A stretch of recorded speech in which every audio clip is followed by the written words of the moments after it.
क्योंकि आफ्ताब का polygraphy test पूरा हो चुका है, जैसी जानकारी हमने आपको दी, और अगली जो प्रक्रिया है वो नार्को टेस्ट को लेकर शुरू हो चुकी है। इधर पुलिस श्रद्धा मर्डर केस में लगातार नए नए खुलासे कर रही है और जैसे जैसे आफ्ताब से पूछताछ तेज हो रही है, श्रद्धा की मौत के राज से पर्दा भी हटता जा रहा है। उम्मीद है नार्को टेस्ट में पुलिस को कई अहम सबूत हाथ लग सकते हैं। श्रद्धा के कातिल आफ्ताब का पॉलीग्राफी टेस्ट पूरा हो चुका है। अब तैयारी नार्को की है और इस नार्को टेस्ट के लिए 1 दिसंबर को कोर्ट की मंजूरी मिल चुकी है। 1 दिसंबर को आफ्ताब का नार्को टेस्ट किया जाएगा और उसका सच से सामना होगा। जैसे जैसे जांच का दायरा बढ़ता जा रहा है, पुलिस को कई अहम सुराग हाथ लगते जा रहे हैं। कई अहम खुलासे हो रहे हैं जो चौंकाने वाले हैं। श्रद्धा अपने लिव इन पार्टनर आफ्ताब की मारपीट से परेशान थी। वो उसे छोड़ना चाहती थी। दिल्ली पुलिस के सूत्रों से पता चला है कि 3 और 4 मई को श्रद्धा ने अलग रहने का फैसला किया था। ये बात आफ्ताब को रास नहीं आई। उसे लगता था कि श्रद्धा किसी और के साथ इन्वॉल्व हो जाएगी, जिसके बाद आफ्ताब ने श्रद्धा का मर्डर कर उसके टुकड़े कर दिए। आफ्ताब ने दिल्ली के मेहरौली के मकान में श्रद्धा वालकर की कथित रूप से गला दबाकर हत्या की। उसके शरीर को 35 टुकड़ों में काटने के बाद 300 लीटर की फ्रिज में करीब 3 हफ्ते तक रखा। श्रद्धा की हत्या में आरोपी आफ्ताब की दरिंदगी का खुलासा होने के बाद से उसकी दूसरी गर्लफ्रेंड सदमे में है। वो यकीन नहीं कर पा रही कि आफ्ताब ऐसा कर सकता है। पुलिस पूछताछ में लड़की ने बताया कि आफ्ताब उससे बिल्कुल अलग तरह से पेश आ रहा था। पुलिस ने उसके पास से श्रद्धा की अंगूठी भी बरामद कर ली है। आफ्ताब ने श्रद्धा को ये अंगूठी दी थी, लेकिन उसने श्रद्धा की हत्या के बाद इसे गर्लफ्रेंड को गिफ्ट कर दिया। पुलिस सूत्रों से ये जानकारी भी मिली है कि पूछताछ के दौरान आफ्ताब बहुत ज्यादा कॉन्फिडेंट है। जब उससे पूछताछ की जाती है तो वो बहुत तेजी से और रिलैक्स होकर जवाब दे रहा है। इससे लगता है कि वो पहले से सोचे समझे जवाब देता है। दिल्ली पुलिस ने जंगल और आफ्ताब के फ्लैट से कुछ हथियार भी बरामद किए हैं। हालांकि इनमें से किस हथियार से श्रद्धा का शव काटा गया, ये CFSL रिपोर्ट आने के बाद पता चलेगा।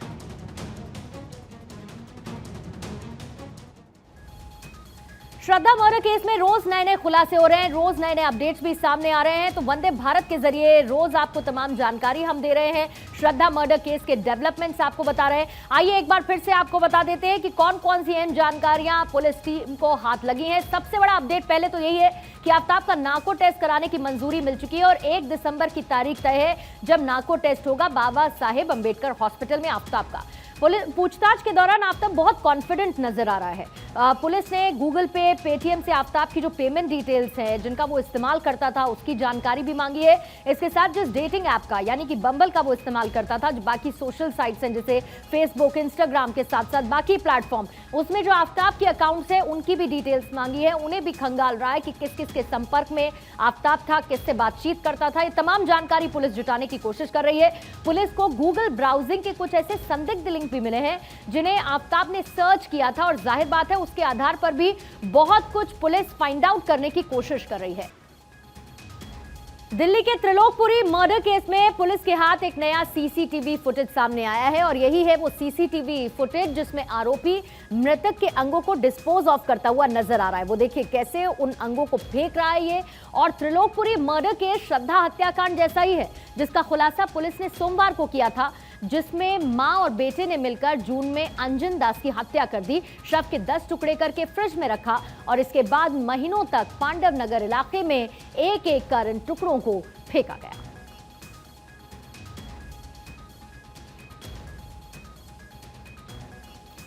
इधर बिहार में लव जिहाद का मामला सामने आने के बाद लोगों में नाराजगी है। पीड़ित परिवार के लोगों ने पुलिस पर गंभीर आरोप लगाए, तो वहीं गुस्साए लोगों का कहना है कि जब तक पुलिस लड़की को बरामद नहीं कर लेती तब तक उनका यह विरोध जारी रहेगा।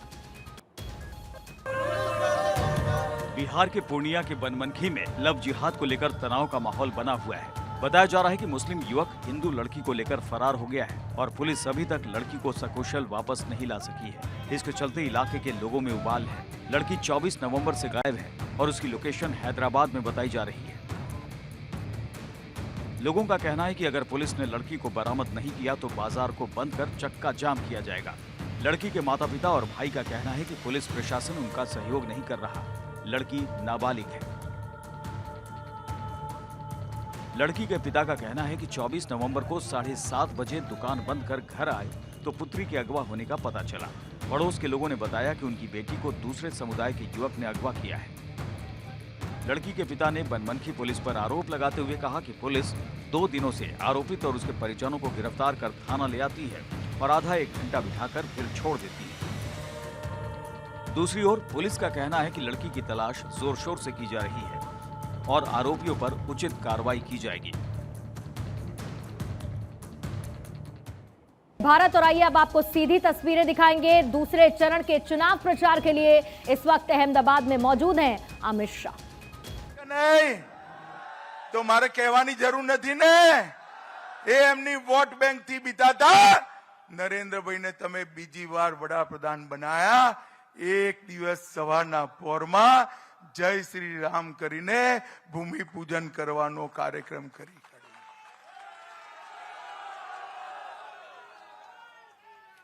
2019 ની ચૂંટણીમાં આ રાહુલ બાબા કોંગ્રેસ પાર્ટીના પ્રમુખ હતા। હસો નહીં, સાચ અર્થમાં પ્રમુખ હતા અને હું ભાજપનો પ્રમુખ। રોજ સવારે સભામાં પહેલી સભામાં પૂછે भाजपा वालों ने कि मंदिर वहीं बनाएंगे, तिथि नहीं बताएंगे, तारीख पूछे बोलो। अब अमराईवाड़ी वाला बधा ज तमे सांभळो एम आज हूँ राहुल ने तारीख कहवा आव्यो छुं। कही दऊं, पाक्कू कही दऊं ने, लखीने राखो। तमे टिकિટ कराई दो अयोध्यानी। 1 जान्युआरी 2024 त्यां आगळ गगनचुंबी राम मंदिर बनेलू तैयार हशे मित्रों।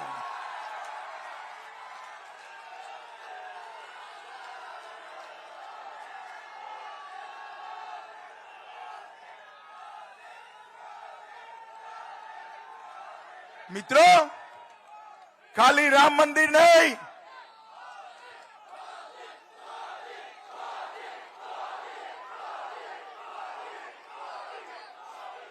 मित्रों खाली राम मंदिर नहीं, औरंगजेबे काशी विश्वनाथ नो दरबार तोड़े तो नरेंद्र भाईए त्यां आगळ पण कॉरिडोर बनाई दीधो। बाबा केदारनाथ, बाबा बद्रीनाथ, अंबाजीना शिखरो सोनाना कर्या। आपणो सोमनाथ दादो गर्भगृहमां सोनाथी मळेला गर्भगृहनी अंदर शांति बैठो छे अने पावागढ़ वखते पावागढ़नी उपर मोहम्मद बेगड़ाना समयथी एक मजार हती। आज मजारनी जग्याए मां काळीनुं भव्य शिखरबद्ध मंदिर पावागढ़नी उपर करवानुं। नरेंद्र भाईए आपड़ा आस्था केंद्रों ने ऊर्जावान करवानुं काम कर्युं। और आइए इन तस्वीरों से अब आगे बढ़ेंगे, बात करेंगे लॉरेंस बिश्नोई गैंग की, जिस पर एनआईए का प्रहार लगातार जारी है। बिश्नोई गैंग के 20 ठिकानों पर एनआईए ने रेड की है, जिसमें उत्तर प्रदेश, राजस्थान, हरियाणा, दिल्ली, हिमाचल प्रदेश और पंजाब शामिल है। एनआईए बिश्नोई गैंग के आतंक का कनेक्शन खंगालने में जुटी हुई है। आतंक के खिलाफ एनआईए का प्रहार लगातार जारी है। राजस्थान में एक बार फिर नेशनल इन्वेस्टिगेशन एजेंसी की टीमों ने 5 से ज्यादा जिलों में रेड डाली। टेरर फंडिंग मामले में देर रात से सर्च ऑपरेशन जारी है। राजस्थान के साथ पंजाब, हरियाणा, दिल्ली और मध्य प्रदेश में 100 से ज्यादा ठिकानों पर टीमों ने दबिश दी है। सूत्रों के अनुसार जयपुर से पकड़े गए पंजाब के गैंगस्टर से मिली सूचना पर एनआईए एक्शन में है। ये छापेमारी गैंगस्टर लॉरेंस बिश्नोई, नीरज बवाना, टिल्लू ताजपुरिया से जेलों में हुई पूछताछ के बाद की जा रही है। एनआईए से जुड़े सूत्रों के अनुसार कई बदमाश इन गैंगस्टर्स के लिए काम कर रहे हैं, जिस पर बदमाशों के संभावित ठिकानों पर एनआईए की टीम सर्च कर रही है। राजस्थान में एनआईए की टीम हनुमानगढ़, सीकर, नागौर, चुरू, अजमेर, बाड़मेर और जैसलमेर के इलाकों में सर्च कर रही है। एजेंसी को जानकारी मिली है कि सभी गैंगस्टर्स के तार विदेश से भी जुड़े हैं। भारत में लॉरेंस बिश्नोई और बवाना गैंग के नाम पर टेरर फंडिंग को इस छापेमारी की बड़ी वजह बताया जा रहा है। इससे पहले भी एनआईए की टीम ने करीब 1 महीने पहले देश भर में रेड करते हुए 102 जगहों पर सर्च किया था। इस दौरान एजेंसी को कई संदिग्ध चीजें मिली थीं, जिसके आधार पर लॉरेंस और नीरज से दोबारा पूछताछ हुई। पंजाब पुलिस ने कुछ दिन पहले शूटर राज हुड्डा को जयपुर में पकड़ा था। उससे भी पंजाब पुलिस को कई लीड मिली है। जानकारी के अनुसार हुड्डा का पहले भी राजस्थान में मूवमेंट रहा है। राज हुड्डा ऐप की मदद से गोल्डी बराड़ से कई बार बात कर चुका है। गोल्डी के कहने पर वो कई राज्यों में मूवमेंट करता, लोकल बदमाशों को अपने साथ लेने पर काम किया करता था। राज हुड्डा इतना शातिर बदमाश है कि वो गोल्डी बराड़ से बात करने के बाद ऐप को डिलीट कर देता है। जब उसे दोबारा बात करनी होगी तब वो दोबारा ऐप को डाउनलोड करता था। राज हुड्डा पंजाब के फरीदकोट में डेरा प्रेमी प्रदीप की गोलियां मारकर उसकी हत्या करने के मामले में फरार चल रहा था, जिसे पंजाब पुलिस की एंटी गैंगस्टर टास्क फोर्स ने जयपुर से गिरफ्तार किया था। सिद्धू मूसेवाला हत्याकांड और डेरा प्रेमी मर्डर के मास्टरमाइंड गोल्डी बराड़ को लेकर पंजाब पुलिस की सिफारिश पर रेड कॉर्नर नोटिस जारी किया गया था। गोल्डी बराड़ को कई राज्यों की पुलिस तलाश कर रही है। गोल्डी अपने बचाव के लिए कैलिफोर्निया में कानूनी तरीके से राजनीतिक शरण लेने का प्रयास कर रहा है। हालांकि ये शरण तब मिलती है जब कोई व्यक्ति ये साबित करे कि उसे अपने देश में इंसाफ नहीं मिल रहा। गुजरात चुनाव के पहले चरण का चुनावी शोर थम चुका है और इस पहले चरण के प्रचार में बीजेपी कांग्रेस में जमकर बार पलटवार नजर आया। बात जाति की हुई, बात राक्षस से लेकर रावण तक की हुई। मल्लिकार्जुन खड़गे ने प्रधानमंत्री मोदी पर आपत्तिजनक टिप्पणी भी की और इसके बाद बीजेपी की तरफ से काउंटर अटैक किया गया। गुजरात चुनाव में पहले चरण का प्रचार थम गया है, लेकिन गुजरात की सियासत में वार पलटवार का दौर जारी है। चुनाव प्रचार करने पहुंचे कांग्रेस अध्यक्ष मल्लिकार्जुन खड़गे ने प्रधानमंत्री मोदी पर निशाना साधते हुए रावण तक का जिक्र कर दिया। मल्लिकार्जुन खड़गे ने कहा, पीएम मोदी हर वक्त अपनी बात करते हैं, हर मुद्दे पर कहते हैं कि मोदी की सूरत को देखकर वोट दें। खड़गे ने सवाल किया, तुम्हारी सूरत कितनी बार देखें, कितने चेहरे हैं आपके, रावण की तरह 100 मुख है क्या? आप किसी को मुद्दे को मोदी को देखकर वोट दो। अब भाई तुम्हारे को तुम्हारी सूरत कितनी बार देखना, कारपोरेशन में भी तुम्हारी सूरत देखना, एमएलए इलेक्शन में तुम्हारी सूरत देखना, एमपी इलेक्शन में भी तुम्हारी सूरत देखना, हर जगह कितने हैं भाई? क्या आपके रावण के जैसा 100 मुख है क्या है? खड़गे यही नहीं रुके, उन्होंने कहा कि पीएम मोदी काम पर कुछ नहीं बोलते, बीजेपी में सिर्फ जुमले हैं। ये जुमले ऐसे बोलते हैं कि झूठ के ऊपर झूठ। खड़गे का बयान आया तो बीजेपी की ओर से पलटवार भी आया। बीजेपी नेता रविशंकर प्रसाद ने भारत 24 से बातचीत के दौरान इस बयान की निंदा की। आलोचना करने पर कोई आपत्ति नहीं है, वो तो होता ही है, लेकिन भाषा क्या होगी? आप इस तरह की बात कहेंगे प्रधानमंत्री के बारे में? ये तो शर्मनाक है, मर्यादा विहीन है और राष्ट्रीय अध्यक्ष को शोभा देता है क्या कांग्रेस पर? बीजेपी प्रवक्ता संबित पात्रा ने भी खड़गे के इस बयान पर कांग्रेस को घेरा। जिस प्रकार का बयान कांग्रेस के अध्यक्ष खड़गे साहब ने माननीय प्रधानमंत्री श्री नरेंद्र मोदी जी के लिए दिया है, उन्होंने माननीय प्रधानमंत्री श्री नरेंद्र मोदी जी को रावण कहा है। इस प्रकार का गाली गलोच अपने प्रधानमंत्री के लिए करना और वह भी गुजरात के सपूत के लिए ऐसे शब्दों का प्रयोग गुजरात में खड़े होकर करना, यह उचित नहीं है, यह निंदनीय है और कहीं न कहीं यह कांग्रेस की मानसिकता को दर्शाता है। गुजरात में 2 चरणों में मतदान होना है। 182 सीटों वाले राज्य में 1 दिसंबर और 5 दिसंबर को वोटिंग होगी, जबकि 8 दिसंबर को नतीजे आएंगे। इसी दिन हिमाचल विधानसभा चुनाव के भी नतीजे आने हैं। 27 साल से सत्ता पर काबिज बीजेपी इस बार भी चुनाव जीतने के लिए पूरा दमखम लगा रही है, तो वहीं कांग्रेस की कोशिश बीजेपी के इस अभेद्य किले को जीतने की है। वहीं आम आदमी पार्टी की सरकार बनाने का दावा करती नजर आ रही है। तो ऐसा नहीं है कि प्रधानमंत्री मोदी पर पहली बार कोई निजी हमला किया गया हो, लेकिन जब जब प्रधानमंत्री पर हमले हुए तब तब बीजेपी और ज्यादा मजबूत नजर आई। ऐसे कौन कौन से बयानात प्रधानमंत्री मोदी को लेकर दिए गए और उन पर हमला बोला गया, जिसमें सबसे पहले साल 2007 की बात, जब सोनिया गांधी ने स्टेटमेंट दिया। सोनिया गांधी ने मोदी को मौत का सौदागर बताया और उसके बाद हर एक रैली, हर एक चुनावी प्रचार के दौरान प्रधानमंत्री मोदी ने इस बात का जिक्र भी किया। इसका नतीजा ये रहा कि गुजरात में 182 में से बीजेपी ने 117 सीटें जीती थी। इसके बाद साल 2014 में मणिशंकर अय्यर ने बयान दिया, जिसमें मोदी को चाय वाला उन्होंने बताया। नतीजा ये रहा कि केंद्र में नतीजे देखने को मिले और बीजेपी की पूर्ण बहुमत की सरकार बनी। साल 2017 में मणिशंकर अय्यर ने ही बयान दिया और मोदी को नीच बताया। नतीजा उसका यह रहा कि गुजरात में 182 में से 99 सीटें जीतने में कामयाब रहे। इसके साथ साल 2019 में राहुल गांधी ने स्टेटमेंट दिया मोदी को लेकर, मोदी को चौकीदार चोर बताया और उसके बाद लगातार चौकीदार चोर के नारे कांग्रेस की तरफ से लगाए गए। नतीजा यह रहा कि बीजेपी को लोकसभा में 300 से ज्यादा सीटें हासिल हुई। साल 2022 मधुसूदन मिस्त्री का ताजा बयान, कहा मोदी को औकात बता देंगे और इस बयान का भी बीजेपी ने पूरा फायदा उठाया। अलग अलग चुनाव प्रचार के दौरान इस बयान का जिक्र किया गया बीजेपी की तरफ से।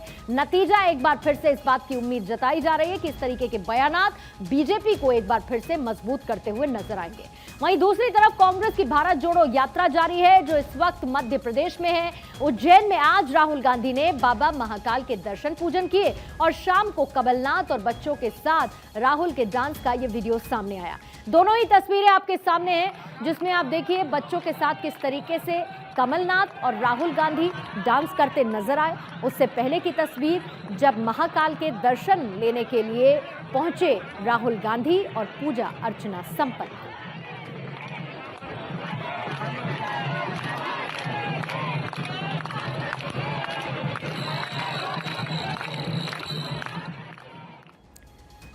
एम्स का सर्वर लगातार डाउन है और सर्वर ठीक ना होने के बाद मरीजों को काफी दिक्कतों का सामना भी करना पड़ रहा है। हैकर्स ने 200 करोड़ रुपए की मांग की है।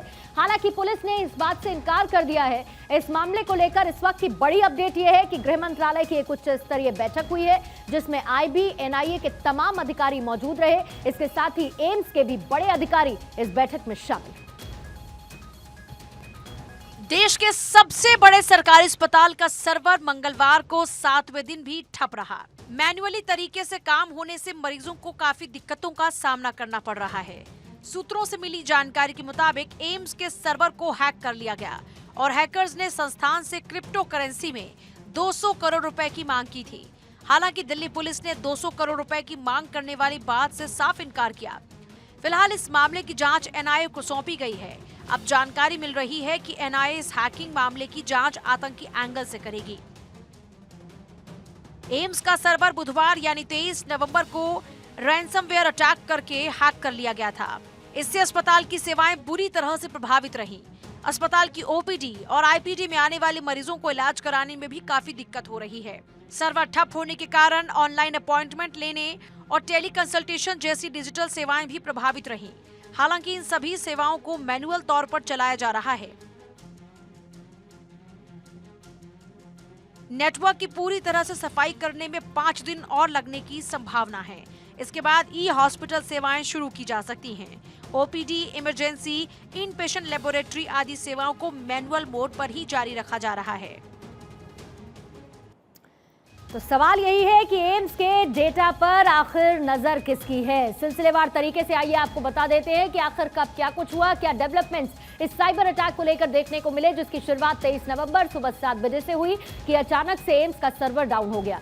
24 घंटे बाद एम्स ने इसे लेकर पुलिस के साथ संपर्क किया और पुलिस की intelligence fusion and strategic operation unit को इसकी जांच सौंप दी गई। साथ ही नेशनल इंफॉर्मेटिक्स सेंटर ने रैंसमवेयर अटैक की आशंका को व्यक्त किया। 200 करोड़ की फिरौती की बात भी सामने आई और फिरौती की रकम क्रिप्टो करेंसी में मांगी गई। हालांकि पुलिस की तरफ से 200 करोड़ की फिरौती मांगने की बात को खारिज कर दिया गया है। लेकिन इसके साथ सवाल यह भी है और जानकारी यह भी कि किसी भी संस्था का जब सर्वर डाउन होता है तो उस संस्था की प्राइवेसी लीक होने का खतरा मंडराता है। और जब दिल्ली एम्स की बात हो रही है तो जाहिर है ये खतरा और ज्यादा बढ़ जाता है, क्योंकि ऐसे बहुत सारे वीवीआईपीज हैं जिनका डेटा, जिनकी मेडिकल हिस्ट्री एम्स के पास है। नुकसान सर्वर डाउन होने से क्या कुछ हो सकता है, जैसा कि मैंने बताया कि एम्स में नामचीन हस्तियों का डेटा स्टोर है, जिसमें पूर्व प्रधानमंत्री से लेकर मंत्री, ब्यूरोक्रेट्स, वीआईपीज हैं, वो उनका डेटा शामिल है। सर्वर डाउन होने से 3 से 4 करोड़ लोगों का डेटा लीक होने का खतरा बना हुआ है। दिल्ली पुलिस के साथ साथ एनआईए इस बाबत जांच कर रही है और एम्स की सारी सुविधाएं अभी फिलहाल मैनुअली ऑपरेट कर रही हैं। सर्वर पूरी तरीके से ठीक होने में 5 दिन का वक्त लग सकता है, लेकिन 1 हफ्ते से ज्यादा का वक्त बीत चुका है और एम्स का सर्वर डाउन है। अब बात करेंगे नोएडा और ग्रेटर नोएडा एक्सप्रेसवे की, जहां पर भीषण जाम लगने के बाद बड़ी संख्या में गाड़ियां सड़क पर फंसी हुई नजर आई। बताया जा रहा है कि यह जाम करीब 5 किलोमीटर से ज्यादा का लंबा है और इसकी वजह ग्रेटर नोएडा से दिल्ली से जाने वाले लोगों को परेशानी का सामना करना पड़ रहा है। ये तस्वीरें अभी सामने आई हैं, जहां पर ग्रेटर नोएडा एक्सप्रेसवे पर 5 किलोमीटर से ज्यादा लंबा जाम लगा हुआ है। एक्सक्लूसिव तस्वीरें इस वक्त आपके सामने हैं। कई घंटों से लोग अपनी गाड़ियों में इस रूट पर फंसे हुए नजर आ रहे हैं। कई गाड़ियां फंसी हुई हैं। ग्रेटर नोएडा एक्सप्रेसवे की रफ्तार पूरी तरीके से थमी हुई नजर आ रही है और 5 किलोमीटर से ज्यादा का लंबा जाम इस वक्त लगा हुआ है, जिसकी वजह से लोगों को खासी दिक्कत हो रही है और बीते कई घंटों से लोग इस जाम में फंसे हुए हैं।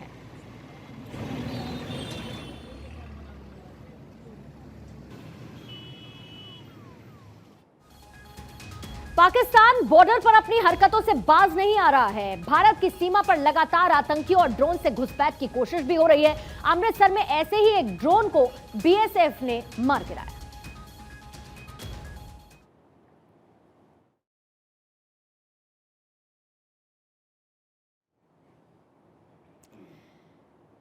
तो पाकिस्तान ड्रोन वाली साजिश लगातार बॉर्डर एरियाज में रचता हुआ नजर आ रहा है, जिसके बाद बीएसएफ अलर्ट मोड पर है।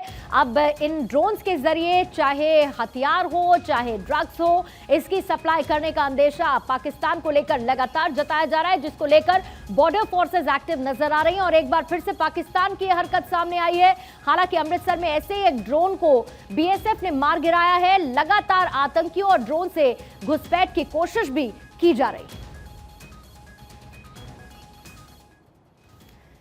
बीएसएफ ने पाकिस्तान से पंजाब के अमृतसर जिले में आए एक ड्रोन को मार गिराया है, जिसकी जानकारी अधिकारियों ने देते हुए बताया कि बीएसएफ के जवानों ने अमृतसर शहर से करीब 40 किलोमीटर उत्तर में चाहरपुर गांव के पास भारतीय क्षेत्र में ड्रोन को घुसते देखा, जिसके बाद उन्होंने उस पर गोलियां चलाई।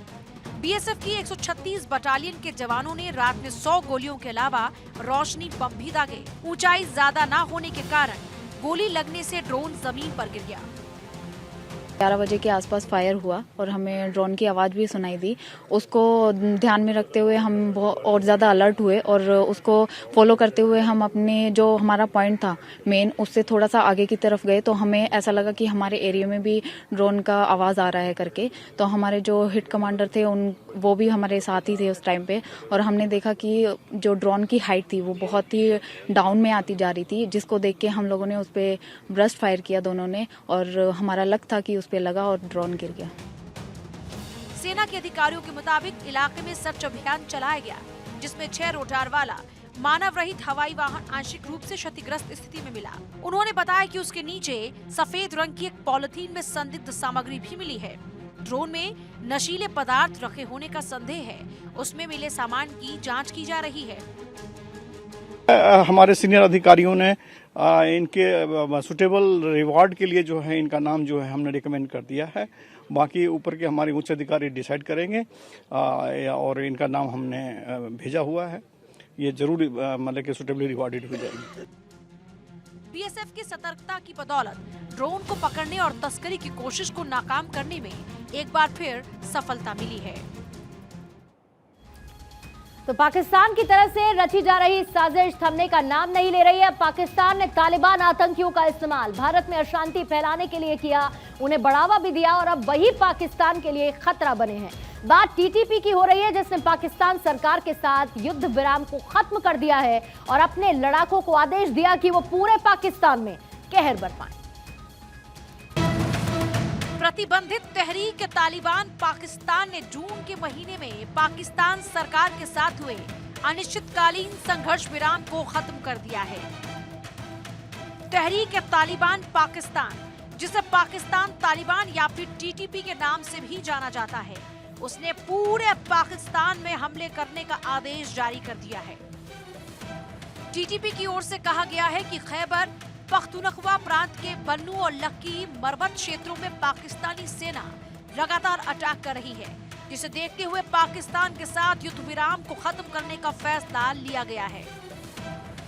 इसके साथ ही आतंकवादी संगठन टीटीपी ने अपने लड़ाकों से कहा है कि पूरे पाकिस्तान में जहां कहीं भी हमले कर सकते हैं करें, यानी आने वाले समय में अब पाकिस्तान के लिए मुश्किलें और बढ़ने वाली हैं। टीटीपी को 2007 में आतंकवादी संगठन के रूप में शामिल किया गया था, जिसका उद्देश्य पूरे पाकिस्तान में इस्लाम के अपने कट्टर पंथ को लागू करना है। टीटीपी के इस एक्शन के बाद पाकिस्तान सरकार और खुफिया एजेंसीज की तरफ से किसी तरह की कोई प्रतिक्रिया नहीं आई है। टीटीपी का ये फैसला नए सेना प्रमुख जनरल आसिम मुनीर के सामने बड़ी चुनौती होगी, क्योंकि उनके पद ग्रहण करने के बाद ही टीटीपी का ये ऐलान पाकिस्तान के लिए सबसे बड़ा खतरा है। वहीं पाकिस्तान में अब बाजवा भूतपूर्व हो चुके हैं। 6 साल तक उनके हाथों में पाकिस्तान सेना की कमान थी, जिसे अब उन्होंने नए आर्मी चीफ आसिम मुनीर को सौंप दिया। पाकिस्तान के 16वें army chief general Qamar Javed Bajwa 6 साल बाद इस पद से रिटायर हो गए हैं। बाजवा की जगह पाकिस्तान आर्मी की कमान अब 4 स्टार रैंक पाने वाले आसिम मुनीर ने ले ली है। रावलपिंडी में आयोजित कार्यक्रम में बाजवा ने बैटन ऑफ कमांड, जिसे कमांड स्टिक कहा जाता है, उसे नए आर्मी चीफ मुनीर को सौंप दी। बैटन ऑफ कमांड लेने के बाद मुनीर ऑफिशियली आर्मी चीफ बन गए हैं। सेरेमनी में लोगों को संबोधित करते हुए बाजवा ने आसिम मुनीर को बधाई दी और उम्मीद जताई कि उनके चीफ बनने से पाकिस्तान को फायदा होगा। बाजवा ने मुनीर के साथ अपने काम के 24 सालों को भी याद किया। रिटायरमेंट डेट से एक दिन पहले सोमवार को जनरल बाजवा ने राष्ट्रपति आरिफ अलवी और प्रधानमंत्री शहबाज शरीफ से मुलाकात की। शरीफ ने कहा, बाजवा साहब की वजह से ही हम FATF की ग्रे लिस्ट, कोरोना वायरस और बाढ़ जैसी मुश्किल हालातों से भी निकल पाए हैं। क्या दिवालिया होने की कगार पर है रहेजा ग्रुप? बिजली बिल तक जमा कराने के पैसे नहीं है ग्रुप के पास। रहेजा मॉल का 82 लाख रुपए बिजली बिल बकाया, इसीलिए बिजली विभाग ने आकर काट दी बिजली। साइबर सिटी के सोना रोड पर रहेजा मॉल है। कनेक्शन कटने से मॉल अंधेरे में, दुकानदारी ठप। 1 महीने से बिजली कनेक्शन कटा होने से दुकानदार परेशान। दुकानदारों से पैसे लेकर भी नहीं जमा किया bill. Raheja space owners association ने इसका विरोध किया है और बिना सुविधा मेंटेनेंस के नाम पर लूट का आरोप लगाया। 7 से लेकर 33 रुपए स्क्वायर फीट तक वसूला जा रहा है मेंटेनेंस चार्ज। 2009 में पैसा लेने के बाद भी कब्जा नहीं देने का आरोप। सुरक्षा, मूलभूत सेवा सहित कई अनियमितताओं से जान जोखिम में। वेलफेयर एसोसिएशन के गठन पर धमकाने के आरोप। जीएसटी रिफंड में अनियमितताओं से वित्तीय एजेंसीज एक्टिव। तीसरे और चौथे फ्लोर पर रहेजा बिल्डर्स का अवैध कब्जा। इस घटना से रहेजा बिल्डर्स की रियल एस्टेट इमेज को भारी धक्का।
और इसी खबर के साथ वंदे भारत में फिलहाल इतना ही। वक्त एक बहुत छोटे से ब्रेक का है। आप बने रहिए भारत 24 के साथ। नमस्कार।